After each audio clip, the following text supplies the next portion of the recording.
লিসাইমি ফারহাতুন ইনদা ফিতরিহি ওয়া ফারহাতুন ইনদা লিকাই রাব্বিহি। রোজাদারের জন্য দুইটা খুশি।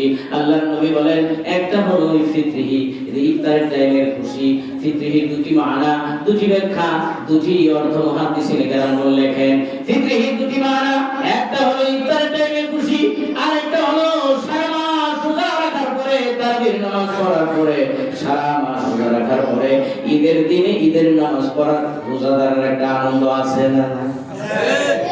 আচ্ছা কোন তো সারাদিন রোজা রাখার পরে ইফতার করার যে মজা আমরা পাই, ইফতার খাওয়ার যে একটা মজা পাই, সারাদিন রোজা রাখে না এমন লোক ইফতার করে সেই মজা পায় নাকি? না। কথা বল না কেন? না। তিন বেলা গরু যেমনি ভাবে ঘাস খাইয়া যেমন মজা পায়, তিন বেলা ভাত খাইয়া সেই ইফতার খাইলে এমন মজা হয়। ঠিক। এই মজা है পাইতো না। বলে হুজুর এত মজা কে? उल्फत से बराबर है अफाहों के जफाहों, हर चीज में लज्जत है अगर दिल में मजा हो। अरे बाबा কোন জিনিসের মধ্যে যদি তুমি মজা তাহলে না পাইবে ওই জিনিসটার মজা। এই সাগর কলা, সবরি কলা আর যত জাতের কলা এগুলো কাঁচা থাকলে মজা না মজলে মজা। ঠিক তেমনি ভাবে সারাদিন রোজা রাখার পরে রোজাদারেরা রোজার মাঝে মরছে, ইফতার খাওয়ার মজা আছে ভাই।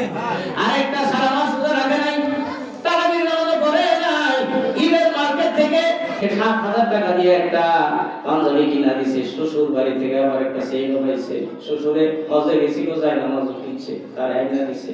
এই লোকটা সারা মাস রোজা রাখে নাই, তারাবিও পড়ে নাই, কম তো এটা ৭,০০০ টাকার পাঞ্জাবি আর স্বর্ণের চেইন আর এই যায় নামাজ শ্বশুর বাড়ির থেকে আনা, এটা যায় নামাজটা নিয়ে সামনের কাতারে সে দাঁড়াইলে তাকে আনন্দ লাগবো না সুরসুর ভাব লাগবো? সে মনে মনে করবো দূর আমি এটা রোজাদারেরা এটা শান্তি পাইবো। কারণ কি আল্লাহ রাসূল বলেন তখন এই রোজাদারদেরকে যে পুরস্কার দিব, এই খুশিতে এরা আরো আনন্দের নাচবো।